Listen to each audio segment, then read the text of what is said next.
Madam, मैंने पहले भी कहा, जिस तरह से रक्षा मंत्री ने अपनी बात रखी है, दूध का दूध पानी का पानी हुआ है जी, और कहां तक ये बात जाएगी। और मुझे केवल इतना कहना है, मैं जिस राज्य से आता हूं वो वीर भूमि के नाम से जाना जाता है जी, जहां वीरों की वीरता को और बलिदान के लिए पूरे देश में जाना जाता है। जी बोलिए। 1962 हो, 65 हो, 71 का युद्ध हो या कारगिल की लड़ाई हो, हिमाचल के लोगों ने अपनी वीरता दिखाई है।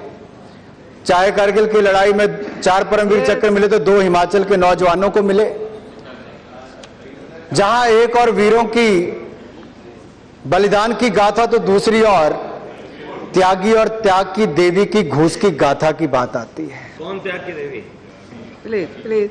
किसने घूस खाई, कितनी खाई, किस मामले में खाई? क्या ये केवल त्यागी तक रुक गई कि उसके आगे भी गई? और यही नहीं मैडम, इसमें जिस तरह से अफसर, सैन्य कर्मी, राजनीतिज्ञ, मीडिया के लोग, केवल पैसे का लालच नहीं, पूरी व्यवस्था को किस तरह से भ्रष्ट बनाया गया, ये स्पष्ट तौर पर दिखता है कि कांग्रेस ने पूरी व्यवस्था को किस तरह से खराब किया पिछली यूपीए की सरकार ने। और केवल यही नहीं मैडम, अगर कुल मिलाकर देखा जाए कि व्यक्तिगत हितों के ऊपर राष्ट्रीय हित को बलिदान किया तो पिछली यूपीए की सरकार ने किया है। किस तरह से देश के लिए जो वीवीआईपी के हेलीकॉप्टर खरीदा जाना था, उसमें भी भ्रष्टाचार इन्होंने बढ़ चढ़कर किया। और इतना ही नहीं, इनका तो होता तो खाओ और खाने दो, लेकिन जब से मोदी सरकार आई है तब से कहा ना खाएंगे ना खाने देंगे। और इस बात को मैं स्पष्ट तौर पर कहना चाहता हूं कि जिस तरह से ईमानदार रक्षा मंत्री यहां पर आए हैं, और ये पहली बार नहीं है कि रक्षा घोटालों में कांग्रेस का या यूपीए का नाम आया हो मैडम। चाहे टाटा ट्रक स्कैम की बात हो 2012 की, नेवल वॉर रूम की, स्कॉर्पियन सबमरीन केस की बात हो, बोफोर्स कांड की बात हो, उससे पहले की सबमरीन डील की बात हो, और जितनी भी डिफेंस स्कैम्स की बात हो, कांग्रेस की पिछली सरकारों को देखेंगे, अपने आप में स्पष्ट नजर आएगा कि इनका किस तरह से उन सब में हाथ रहा है, और किस तरह से इनके अपने, और केवल कौन लोग जो पूर्व में कांग्रेस के सांसद रहे, मंत्री रहे, उनके परिवार के लोग अनुराग उन डिफेंस डील्स के साथ जुड़े रहे, या उनकी क्या भूमिका रही है देश ने मैडम आज तक जानी है। बोलिए इस विषय। पूर्व सांसदों का बेटा हो या एक पूर्व मंत्री हो जो कोल स्कैम में भी था, उसके परिवार के लोगों को आईडीएस इन्फोटेक में किस तरह से पैसा पहुंचा, ये मुझे कहने की जरूरत नहीं, आज पूरे देश का मीडिया इसमें बता रहा है। क्या कांग्रेस पार्टी इस पर कुछ बता पा रही है कि किस तरह से madam, who are the people who are behind it, why favoritism and protectionism was given to Augusta Westland, किस तरह से अनुकूल परिस्थितियां बनाई गई और संरक्षण दिया गया एक कंपनी को ये टेंडर लेने के लिए। और ये स्पष्ट तौर पर दिखता है जिस तरह से रक्षा मंत्री जी ने कहा कि अगर पहले यूरोकॉप्टर का EC-225 अगर वो क्वालिफाई करता था 6000 मीटर तक उड़ने के लिए, इसलिए तय किया गया कि 4500 मीटर तक किया जाए कि ज्यादा कंपनीज उसमें भाग ले सके, दाम भी कम हो और ज्यादा कंपिटिटिव बिडिंग होगी तो उससे देश को लाभ मिलेगा। लेकिन किस तरह से मैडम सारी कंपनीज को दरकिनार करके केवल कैबिन की हाइट बढ़ाने के चक्कर में 1.8 मीटर करके अपने घूस के दाम भी बढ़ाने का काम किया, तो साथ के साथ आप लोग वो भी करते चले गए।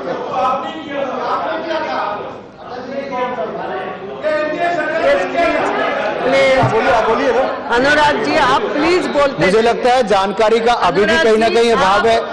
देखो, रक्षा मंत्री जी, डिफेंस मिनिस्टर ने टोटल स्पीकर को करके बोला है, प्लीज उसी को फॉलो करो। अध्यक्ष जी, मैं पारीकर साहब से इतना पूछना चाहूंगा रक्षा मंत्री जी से कि आखिरकार ये 1.8 मीटर हाइट क्यों की गई?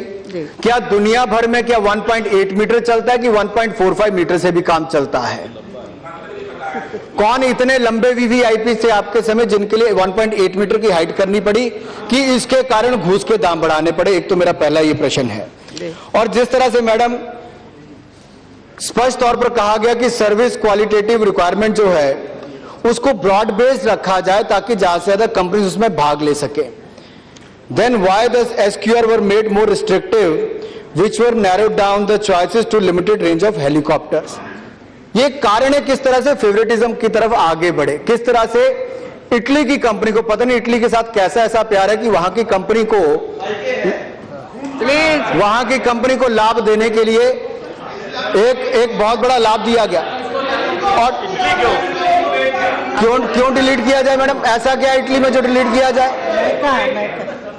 टेक्निकल इवैल्यूएशन का टाइम फ्रेम 4 महीने का था, लेकिन उसमें भी 10 महीने लगा दिए मैडम। और जिस तरह से इन्होंने लगातार आगे बढ़े हैं, यस और जिस तरह से मैडम रक्षा मंत्री जी ने कहा कि ऑगस्टा वेस्टलैंड इटली की जो कंपनी थी उसने आरएफपी डॉक्यूमेंट खरीदा, तो ऐसी क्या मजबूरी यूपीए की सरकार की थी कि उन्होंने Agusta Westland International Limited UK की कंपनी को वो ठेका दे दिया?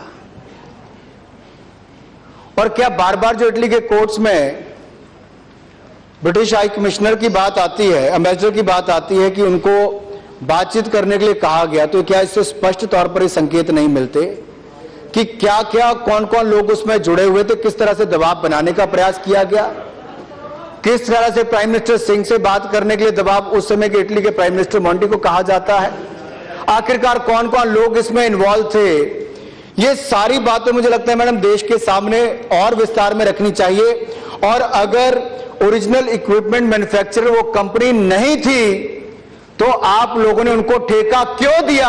आपकी क्या मजबूरी थी कि AWIL यूके को आपको ठेका देना पड़ा?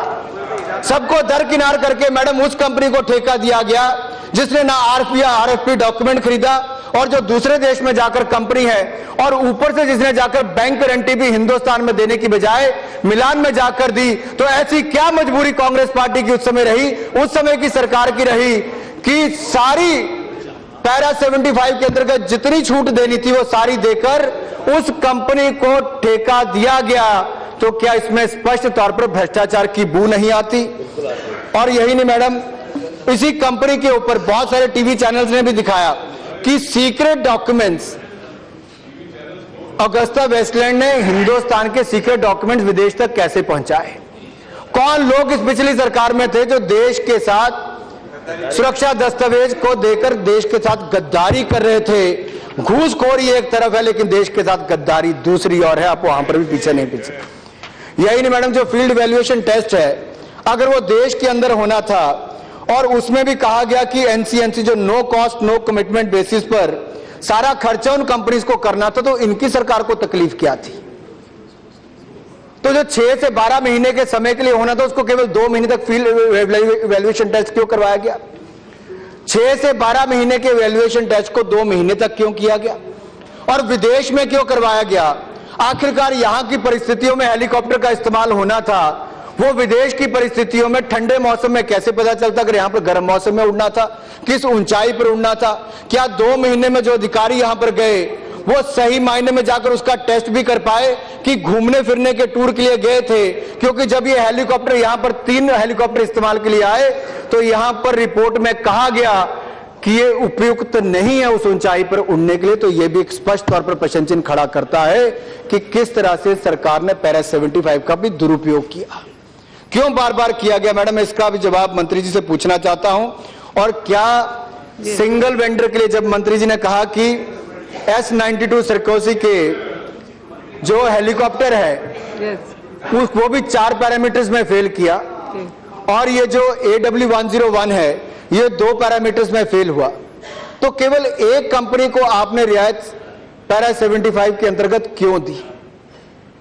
आखिरकार ये कहीं ना कहीं संकेत देता है कि आप पहले दिन से चाहते थे कि हम एक ही कंपनी को सारी सुविधाएं दें और किसी ना किसी तरह से वो क्वालिफाई करें और उनका हम सामान खरीद सके।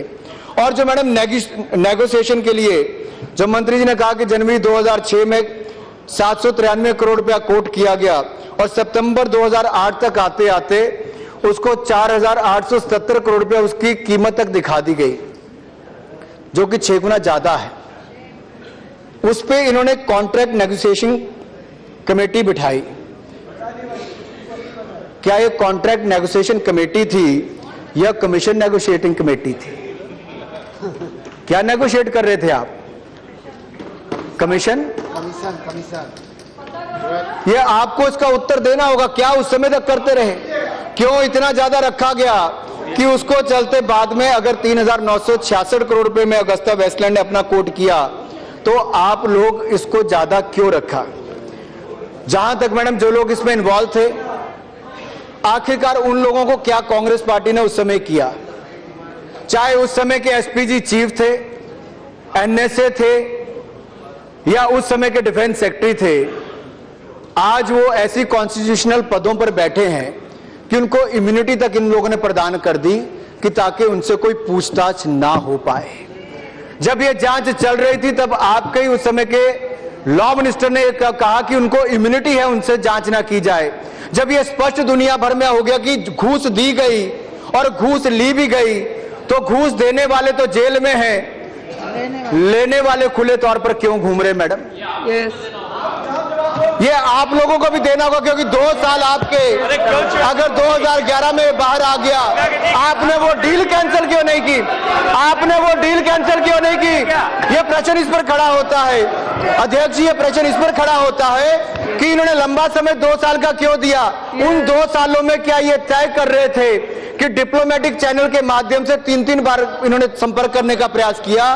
वो केवल प्रयास इसलिए किया गया कि समय लिया जाए और उन 2 सालों के अंतर्गत कहीं इटली के कोर्ट से राहत मिल पाए और इनके नेताओं और बाकी अधिकारियों पर बातचीत ना आ पाए और घूस की बात बाहर ना आए। क्या उसके लिए पूरा प्रयास कांग्रेस पार्टी ने उस समय किया? क्या इम्यूनिटी इसीलिए इन सब लोगों को दी गई कि आज कोई गवर्नर है या आज कोई सीएजी के पद पर है तो उससे पूछताछ ना की जाए? मैडम, ये मैं रक्षा मंत्री जी से पूछना चाहता हूं, इस जांच को कितनी तेजी के साथ ये आगे बढ़ाएंगे? क्या कांग्रेस पार्टी भी ये मानती है? इनके पूर्व के डिफेंस मिनिस्टर ने कहा है, इनके डिफेंस मिनिस्टर ने, पूर्व डिफेंस मिनिस्टर ने कहा कि हाँ इसमें पैसा लिया गया, इसमें भ्रष्टाचार हुआ। अगर भ्रष्टाचार हुआ तो हम तो कहते हैं कि इसकी जांच पूरी होनी चाहिए, लेकिन कांग्रेस पार्टी इस जांच का विरोध क्यों करती है? आखिरकार जब इसकी बात की जाती है उसके खिलाफ क्यों खड़े होते हैं? और यही नहीं मैडम, यही नहीं, क्योंकि स्पष्ट तौर पर जिस तरह से मंत्री ने कहा कि नवंबर 2011 में इसके लक्षण बाहर आ गए कि इटली में तो पता चल गया कि इस केस में भ्रष्टाचार हुआ है। आपको 2 साल तक किसने रोक कर रखा? इस बात का भी जवाब देना होगा। क्यों उसमें जानकारियां केवल 2006 तक की जानकारियां दी गई मैडम, जबकि पैसा 2012 तक जाता रहा। इटली के कोर्ट ने भी कहा कि 2012 तक अगर पैसा दिया गया तो पूर्व की सरकार ने 1-1 साल विलंब करके केवल वो लिमिटेड डॉक्यूमेंट क्यों दिए जो पब्लिक डोमेन में पहले अवेलेबल थे और बाकी जो इंपॉर्टेंट डॉक्यूमेंट थे वो क्यों नहीं दिए? इस जांच को क्यों रोका गया? सीबीआई और ईडी 9-9 महीने सीबीआई रोक के रखती है, ईडी को जांच आगे बढ़ाने के लिए कोई दस्तावेज नहीं देती, आगे ईडी भी 8 महीने तक काम नहीं करती, तो क्यों रोका गया? जहां पर AIR-2 में कागज रखे गए वहां पर आग क्यों लगती है मैडम?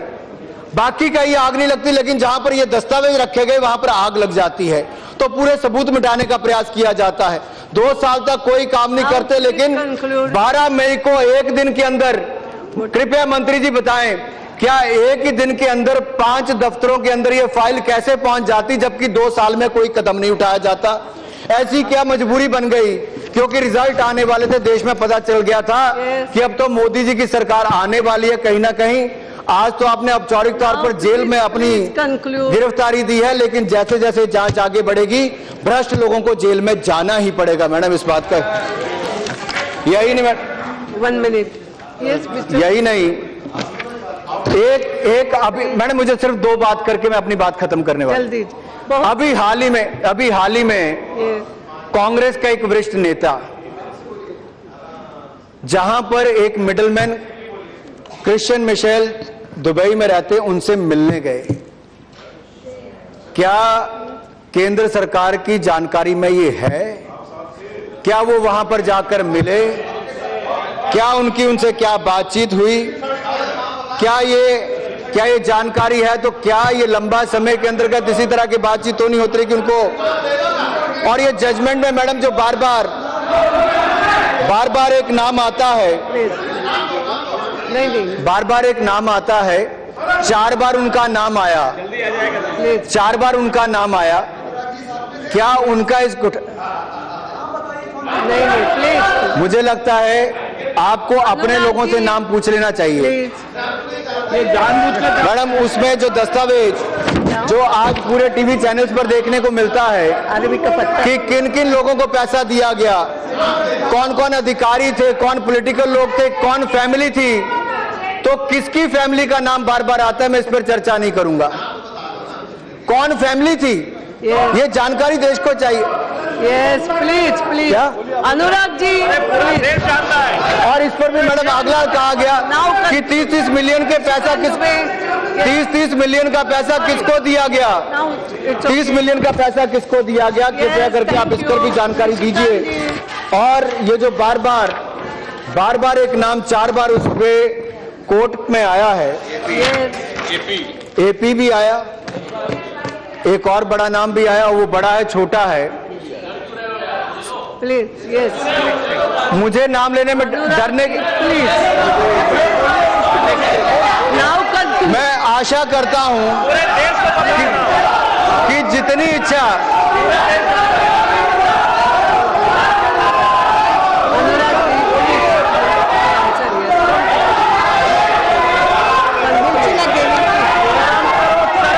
मैडम, ये मुझे लगता था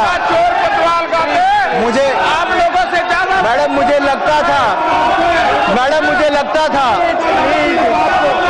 लगता था खड़गे जी ये क्या हो रहा है, ये तरीका है। No but this is not proper, I am sorry. Yes Anurag ji now complete.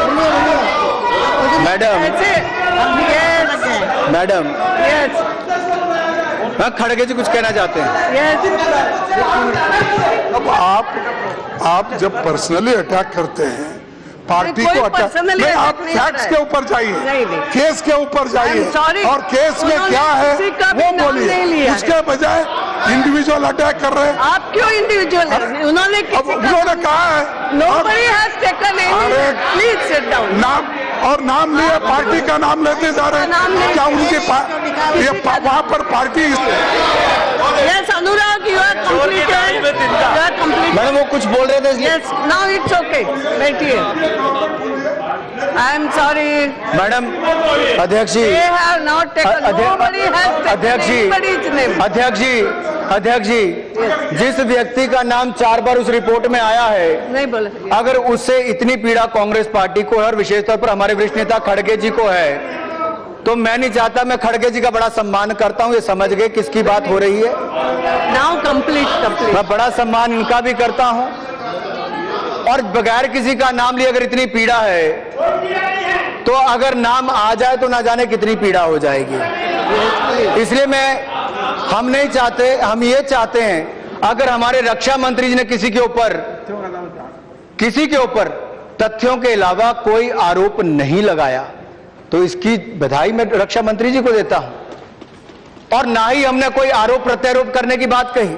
लेकिन अगर देश की गुड़ कमाई का पैसा भ्रष्टाचार में, घूस में, इटली की कंपनी को आपको तय किया जाता है, उसमें कर दिया जाता है, और उस पर आप रोकते हैं कि उसको उठाया भी ना जाए, तो उसमें स्पष्ट नजर आता है कि उसमें कौन लोग संलिप्त थे। इसमें बताने की जरूरत नहीं पड़ेगी मैडम, और ये हर कोई जानता है कि उस समय के अगर डिफेंस मिनिस्टर और प्राइम मिनिस्टर को अगर ये ईमानदार कहते हैं तो उन ईमानदार व्यक्तियों से गलत काम किसने कराया, उस समय सरकार कौन चलाता था, ये देश में किसी से छिपा नहीं है, ये बताने की जरूरत नहीं पड़ेगी। ये 4 बार जिनका नाम लिया गया है मैडम, Yes, इनका आगे मैं मंत्री जी से एक और पूछना चाहता हूं, प्लीज क्या आप मैडम, क्योंकि टाइम नाउ। यस मैंने मैडम 2 बातें कही थी, मेरी पहली नहीं खत्म होने दी, खड़गे जी बार बार खड़े हो गए। कुछ नहीं हुआ, प्लीज कंक्लूड नाउ। यस मुझे लगा था आज धरना दे के आए थोड़ा शांति होगी, लेकिन आज फिर मैडम, क्योंकि ये जिनका नाम 4 बार आया है, कोर्ट में जिन जिन लोगों के नाम आए, क्या उन लोगों के ऊपर कार्रवाई सरकार करेगी जिन्होंने घूस खाई, या इस डील को करवाने के लिए जितना उन्होंने मदद अगस्ता वेस्टलैंड की उसके ऊपर उचित कार्रवाई सरकार को करनी चाहिए। और मैडम एक जो पिलेटस एयरक्राफ्ट, जिसके 75 एयरक्राफ्ट 2012 में खरीदे गए, 4000 करोड़ रुपए की खरीद 2012 में की गई। इस खरीद में कौन लोग शामिल थे, क्या उसमें भी भ्रष्टाचार हुआ और किस परिवार का नाम उस भ्रष्टाचार के मामले में आता है? पिलाटस एयरक्राफ्ट 75 एयरक्राफ्ट मैडम खरीदे गए, उसमें कौन कौन लोग शामिल थे, क्या इसकी जानकारी भी मंत्री जी देंगे? और मैं अंत में केवल इतना कहना चाहता हूं कि जो जानकारी मंत्री जी ने देश के सामने रखी है उसमें काफी जानकारी देश के सामने आई है कि किस तरह से Agusta Westland International Limited UK को, जिसके पास आरएफपी डॉक्यूमेंट भी नहीं था, उसको आउट ऑफ द वे जाके फेवरेटिज्म करके उनको संरक्षण देके जिस तरह से वो कॉन्ट्रैक्ट दिया गया, ये स्पष्ट तौर पर दिखाते हैं उसमें घूस खाई गई। और जिन लोगों का नाम इटली की कोर्ट में आया है, हमें केवल वहीं तक सीमित ना रह के इसकी जड़ तक जाकर हर दोषी को जेल के पीछे छोड़ना चाहिए। आपका बहुत बहुत धन्यवाद मैडम। निशिकांत दुबे।